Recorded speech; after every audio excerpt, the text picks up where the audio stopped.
Hi all, my name is Bob Chase. I am the founding director of Intersections International, and it is an honor and a privilege to be here with you at this time.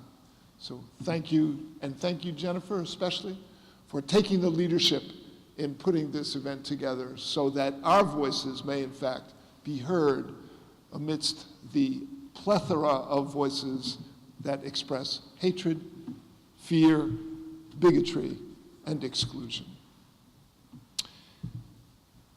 As I look at the sacred texts, one of my favorite passages, and one that I think is powerful and poignant, especially for today, is found in the book of Habakkuk in the Hebrew scripture. Reading from the second chapter, the second verse, the prophet writes, "Write the vision, make it plain on tablets so that a runner can read it." And in thinking about today, this passage leapt out at me for two particular reasons. I think it's important for today's message and our purpose of being here together. The first is that it's imperative for us to write and sing and speak and act boldly, plainly, so that the emotions of suspicion and fear that so filled our airways and our convention halls and our pundits and politicians are countered by a voice that is different.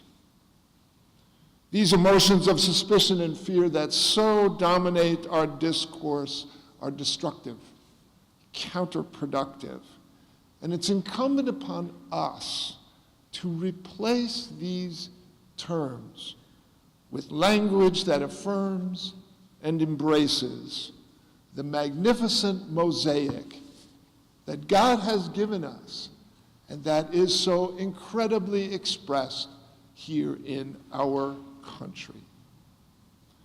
We are, each of us, enriched by our diversity, and we are called to proclaim this truth boldly, plainly, so that others might hear our voice. The second reason that this passage leaps out at me for today is kind of the curious aspect of the prophecy so that a runner may read it. In today's world of instant communication, of overextended schedules, of transportation that takes us from here to there and back again in an instant, to darting back and forth from our obligations in life, it's important to be clear. There is no room for bigotry and hate, but rather we need to welcome the stranger with radical hospitality. In my own denomination, the United Church of Christ, we often begin our worship services with a phrase that has come to have resonance throughout the denomination. No matter who you are or where you are on life's journey, you are welcome here. That needs to be the tone behind our discourse today. And I'd like to conclude with just a quick story.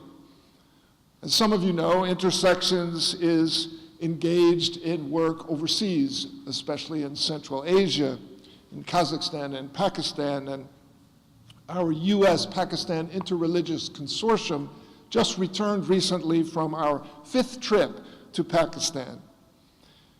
And our counterparts there made it very clear to us that they are paying attention to our presidential campaign and that they are alarmed by what they hear.